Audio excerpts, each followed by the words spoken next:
Welcome back to hour number 2 of the Gary Sutton Show on a Monday morning. I am Gary Sutton, and great to be with you here today. Love talking the issues. Love hearing you talk the issues. 1-800-357-0910. You can email me at gary.sutton@cumulus.com. I tweeted out this morning what I thought was a really good article. It was out of National Review.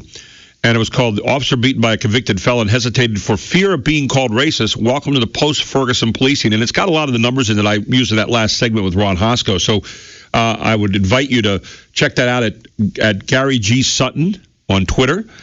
You can also go to facebook.com/910WSBA and see all kinds of past segments on our program. And you can email me at gary.sutton@cumulus.com. We've got all kinds of ways that you can get with us. We're going to be with Congressman Blake Farenthold here in just a moment. He is a congressman for the 27th Congressional District in Texas.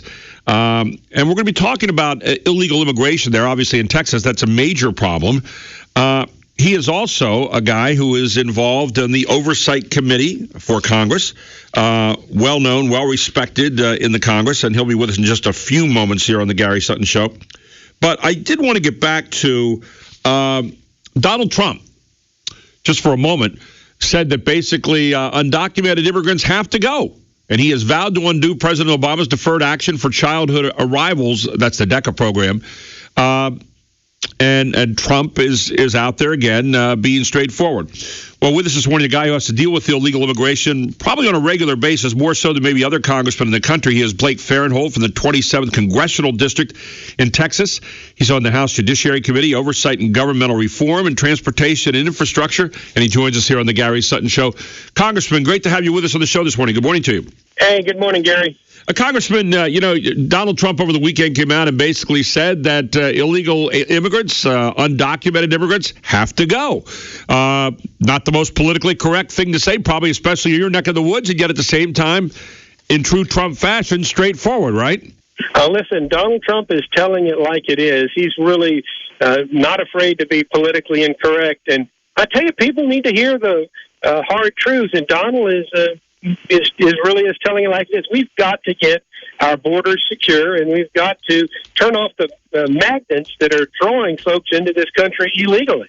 When you're a guy that's on a border state, obviously, what kind of problems should people be aware of that they're maybe not aware of right now that are happening down there? I've had a chance to talk to a number of ranchers and people that live in your state right on the border, and some of the stories have been horrifying. No, there's no question it is. Really, the most horrifying thing to me is the frustration and poor morale we have with our Border Patrol agents. They'll risk their lives to arrest somebody. They'll walk them back across the bridge, which is actually deporting them, and then they'll see the same folks again the next day or the following day. The deal most of these people trying to cross the border illegally make with their human smugglers or coyotes is they pay them and they get 3 tries. So we walk them back across the bridge, they come back across the river, sometimes the same day. Congressman, when you look at where your fellow Republicans are right now in the Congress, they seem to have gone. They're almost afraid to take this on. They're almost afraid to say it like it is. They're almost afraid to come up with any kind of real reforms because the media may tattoo them. The other side might disagree with them. They might alienate a Hispanic vote. I mean, those are all the realities right now. What's going on there? Well, supporting border security is not being racist. It's about enforcing the laws. But unfortunately, the Democrats and their accomplices in the media do a real good job painting it as racist. But you go around Texas, and most Hispanics are conservatives, and they agree. They waited in line. They followed the rules. They got here legally, and they don't want people jumping in line. So I think Congress actually does have the courage to act on this. I think border security needs to come first. And I think if we deal specifically with border security, that's a start, and we restore people's confidence in the law. What would be your plan for taking care of border security? And obviously you said restore belief that law means something. Because right now, law, it seems to many of us, law in this country is law when it's convenient, not when it's right. And you've got a president who picks and chooses what laws he enforces. I mean, obviously, we need to do away with DACA. That's one of the magnets that draws folks. Another magnet that draws folks are jobs. And we need to make E-Verify program mandatory, where you plug in the name and Social Security numbers into a computer. It tells you whether they match and are eligible to work, and make sure that same combination isn't working in 10 or 12 other places. And then have a fine that is economically so burdensome that it doesn't pay to hire undocumented workers. You know, if you get a $5,000 fine and you're saving $15,000 a year hiring somebody who's undocumented, there's no deterrent. So we've got to crack the fines up, make everybody go through E-Verify. Then on border security, you need to get fences built in urban areas. It's all about vanishing time. You cross in a city, you duck into a store, they'll never find you. You cross in a real rural area, you can be tracked by a drone or by an aerostat balloon for miles. And so you can then, outside of the areas that are urban, you put the drones up, you put the balloons up, and you have enough Border Patrol agents so you can dispatch.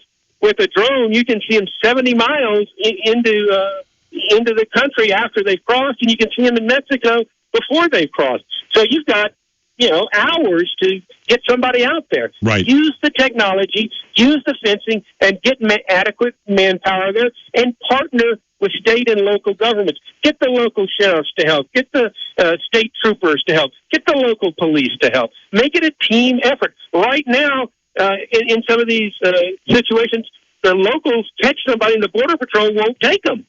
Congressman Farenthold, you made quite a stirring speech on the floor of the House regarding Kate Steinle and Javier Vega Jr.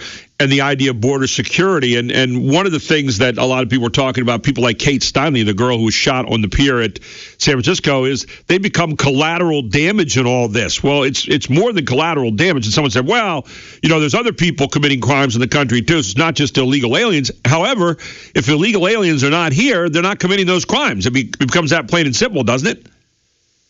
Well, and when you're in the country, in the shadows and illegally, sometimes you do have difficulty finding a job, so you resort to crime. So there are a lot of issues to be concerned about. And right here in Texas, just south of Corpus Christi, you had a Border Patrol agent that was shot and killed by two folks who between them had crossed illegally 7 times. I mean, it happens more frequently than gets reported in the media. I want to switch to some other subjects here while we've got you on this morning, Congressman Farenthold. We're talking again with Congressman Blake Farenthold for the 27th Congressional District in Texas. The IRS emails, that's something that has been out there for a while now. You commented on that, I know, on your website.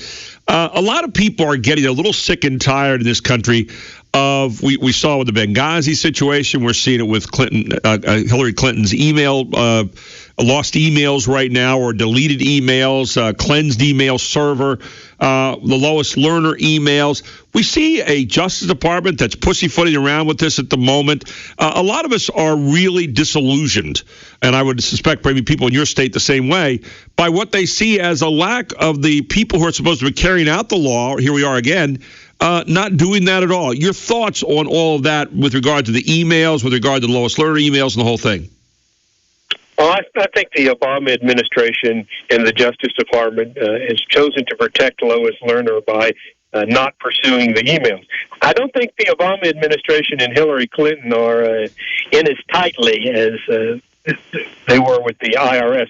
So you're actually starting to see the Justice Department investigate Hillary Clinton.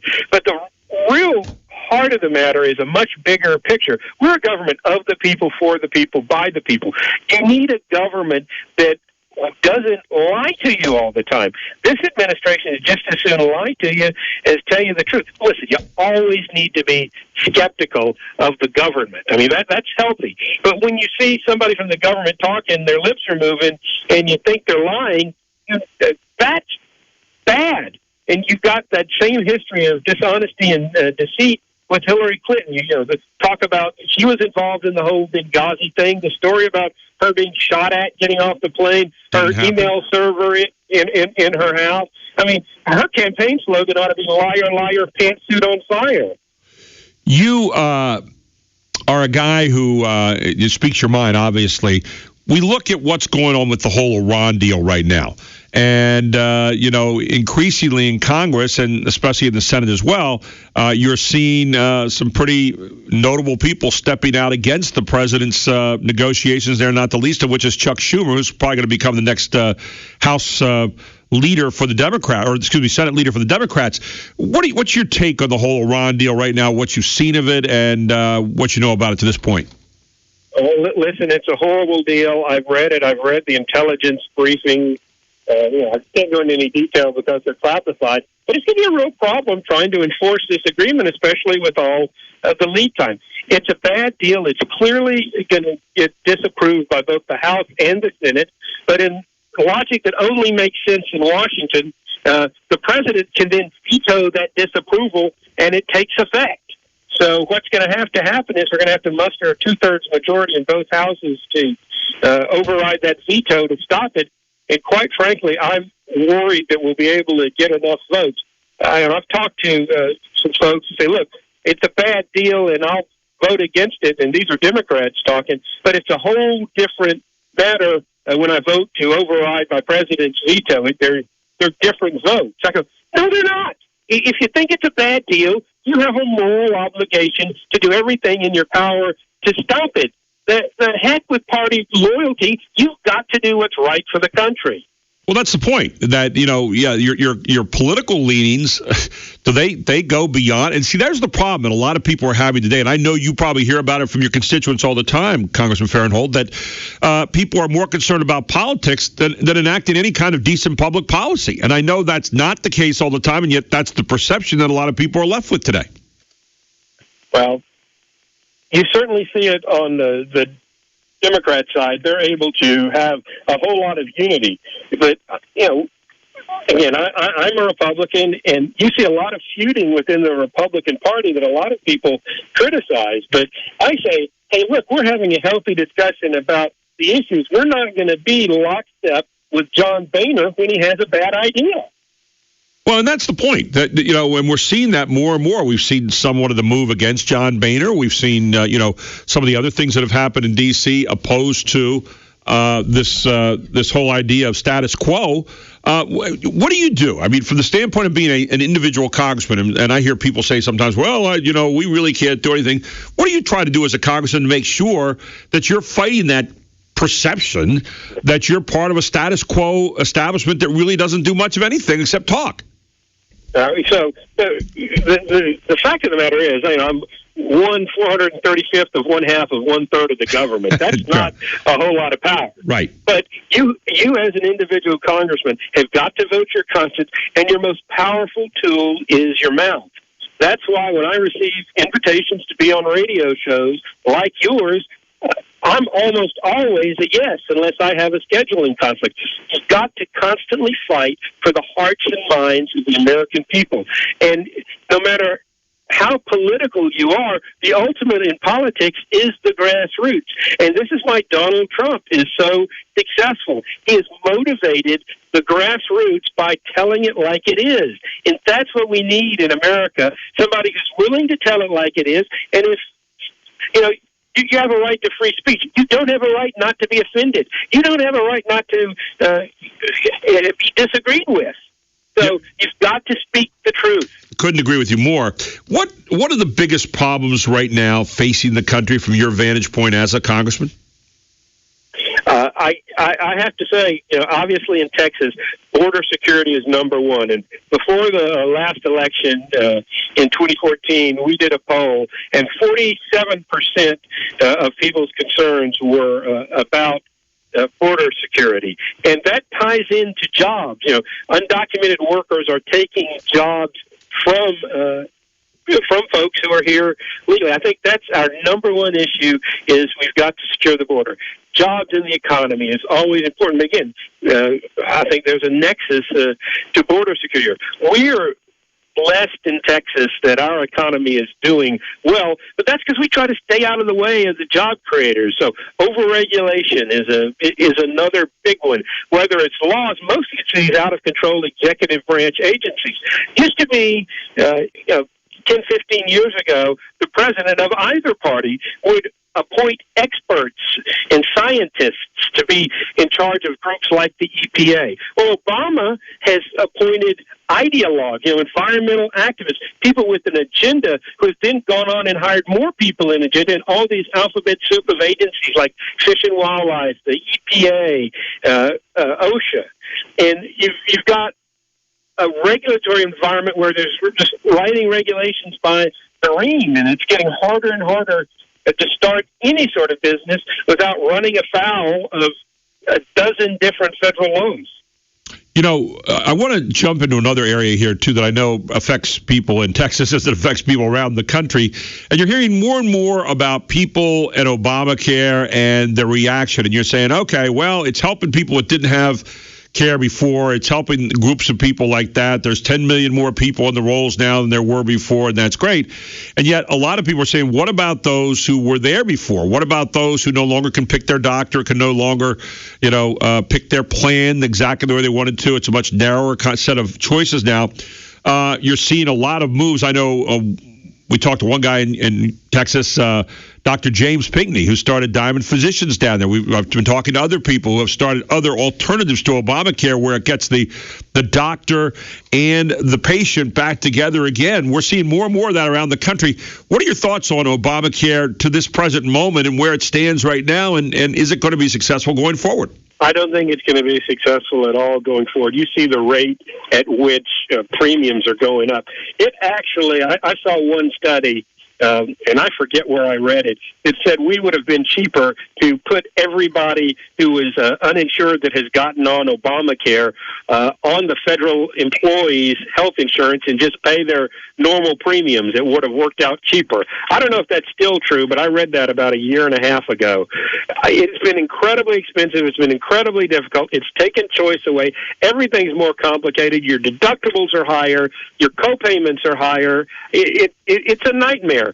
And it still can be fixed, but the longer we wait, the harder it is to get fixed. I heard Donald Trump say the other week, it was kind of two different worlds in the debate. He said, well, looks like Canada has a single-payer system, and that seems to be working okay. And many would debate that because there are people from Canada who can't get an operation for, great amounts of time. Okay, when you put the government in charge of health care, you get the VA. Okay. That's. I don't think you need to say anything else. Yeah. The other thing, though, that he did say as an alternative to the kind of health care right now, he said, and something a lot of us have talked about for a long time, what about if we wiped out those border rules right now that we seem to have, where health care groups have monopolies in the state or at least have great control in the states? What if we bought health care coverage like we buy with our car insurance or other kinds of insurance that we buy in the country right now? Wouldn't that make more sense? It would certainly give you more options, and it would lower the cost. You get the Geico, Gecko, and Flo battling it out for your health insurance. You talked about President Obama. There are a lot of people today who look at the international security. We look at ISIS. The president seems to be loath to want to talk about Islamic terrorist extremism. Won't say the words. What do you make of this president when it comes to protecting our country and specifically against this scourge that has been on our minds a lot, especially since 9/11? Until you're willing to see the problem for what it is and call it what it is, you're not going to be able to do anything about it. We have lost ground in the Middle East since President Obama took office, and it started with his politically motivated desire to promptly get out of Iraq at all costs without leaving adequate folks there to train and help the Iraqis maintain their security and safety. We've spent a lot of money and a lot of lives over this. And if you look at history where we've been successful in bringing freedom in after a war, we've still got folks in Korea. We've even still got folks in Germany. Wow.